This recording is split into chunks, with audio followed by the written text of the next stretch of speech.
And coding isn't the only focus here at Code Day Columbia. These students are coming together to not only show their best work, but to work together as a team. Sunny skies are here today, but rain is on its way. I'll tell you when next. There are many key factors that play an important role in determining a person's physical fitness. Some of these factors include a person's upbringing and whether or not it promoted physical activity, the exercise habits of those around them, as well as their access to safe environments where they can freely exercise. It sure will, Alex. We have a slight chance of rain on Saturday night, but don't worry because your skies will be clear for the rest of the week. I'll have your full forecast next. Veterans and their friends and family can come to the Big Red Barn not just to paint, but to experience a different type of camaraderie outside of the field.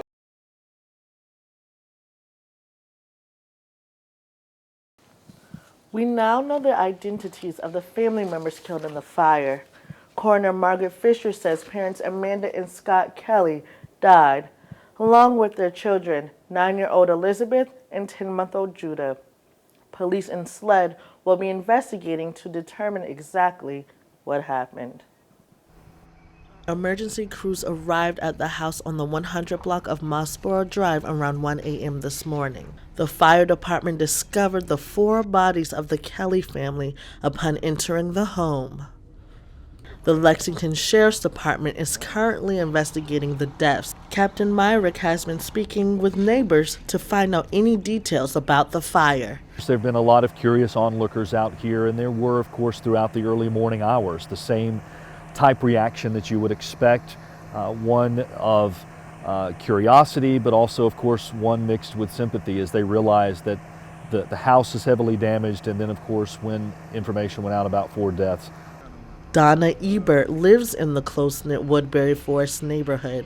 She did not want to appear on camera, but says that the sirens woke her out of her sleep. I was sound asleep and I was like, woke up and just jumped out of my bed and went to my window. Because my house is right there on the road, Woodbury, where everybody turns down in here. I thought I was being invaded. I was like, oh my gosh. The cause of the fire is still unknown, but SLED is conducting an investigation to find out what exactly caused this fatal house fire. Scott Kelly's mother was airlifted to the Augusta Burn Center due to injuries to the arm and back. The other 2 children, Becca and Jared, also survived the fire. Back to you all in the studio.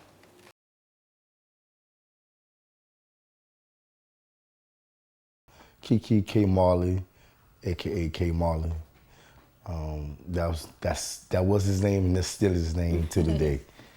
Walkie Williams. He was the type of person that had love for people. Was shot. How many of them? 17 was in the bed. 17. And killed by police. I just lost my brother for no reason. For no reason. He could have been here, right? He could have been here today being jokey. But all that is gone. It's gone. Sumter police say they were called to the scene because of a domestic dispute. A police chase occurred when Walkie Williams sped off and soon crashed into 2 vehicles. Police then chased Williams on foot and an exchange of gunfire resulted in his death. SLED is still investigating the case. The incident was caught on the body camera of a Sumter police officer.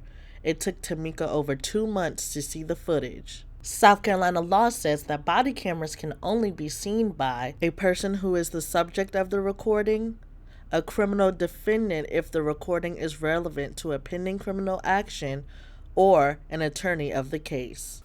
We'll double tap it. There is a process that each person who requests body cam footage must go through, usually lasting a few days. At the Sumter Police Department, Captain Michael Evans says that society is now seeing a part of law enforcement that hasn't been seen before. It doesn't look pretty, but there is a person behind this camera. There's a human being in the uniform behind the badge, and they are going to make mistakes. But most of the time, 99% of the time, they're going to do the good job. They're going to do it right and protect the citizens of their community. But the Williams family just wants one thing. We don't want no uproar. You know, we don't want no violence. We don't want none of that. Only thing we want is justice for K. Marley. Justice, they believe, begins with body camera video. At least release the footage to the public. So they can see. So they can see. Carolina News, Jessica Hosey.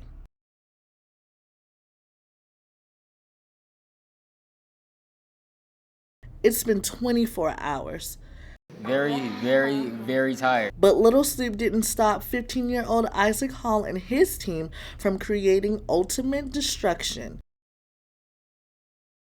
a computer game that uses weapons to destroy objects in their path. It was kind of crazy because I literally stayed up all night working on this. Welcome to Code Day Columbia, a 24-hour competition that gives high school and college students the chance to create their very own app or computer game from start to finish. Judge and mentor Giovanni DiFiorenci thinks coding, the technical language of all software, is not just the basis of our technology-filled world, but also a way to express yourself. It's not just technology, it's kind of an art form. You can do a lot of expressive and sort of powerful things with software and programming. And coding isn't the only focus here at Code Day Columbia. These students are coming together to not only show their best work, but to work together as a team. I've never seen something like this where you can go with a group of people and code. 16-year-old event organizer Winston Rogers decided to become more involved with Code Day after his first experience in 2015. He says the power to endure helps get students through. It's worth it in the end when you look up at your project and you see other people's projects and you're like, I did this. I worked so long and I worked so hard to create something like this.